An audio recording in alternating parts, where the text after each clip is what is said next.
গরম গরম ভাতের সাথে একদম ঝাল ঝাল করে গরুর মাংস খেতে অনেক মজা লাগে না? আমি অনেক বেশি ঝাল দিয়ে গরুর মাংস বানাইছি। আমি হচ্ছে এখানে 1.5 কেজির মতো গরুর মাংস নিয়েছিলাম, আর এর মধ্যে আমি কিউব করে রাখা আলু কেটে দিয়েছি। এর মধ্যে আমি আদা রসুন বাটা একত্রে দিয়েছি, আর অনেকগুলো পেঁয়াজ দিয়েছি। এখানে তোমরা বেরেস্তা দিলে এটার টেস্ট আরো অনেক বেশি বেটার আসবে, তবে আমি বেরেস্তা দেওয়ার একদমই টাইম পাই নাই।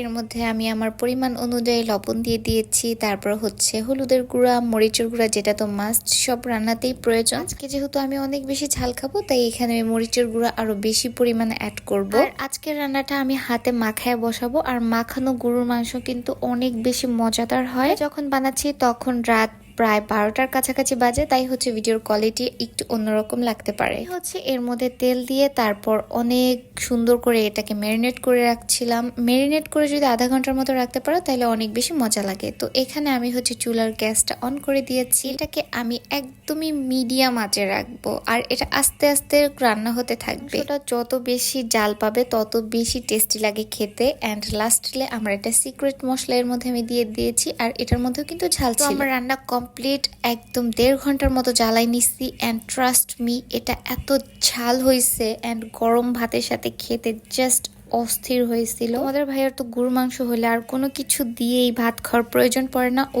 অনেক বেশি গরুর মাংস পছন্দ করে। ভিডিওটা ভালো লেগে থাকলে অবশ্যই ফলো করে দিও।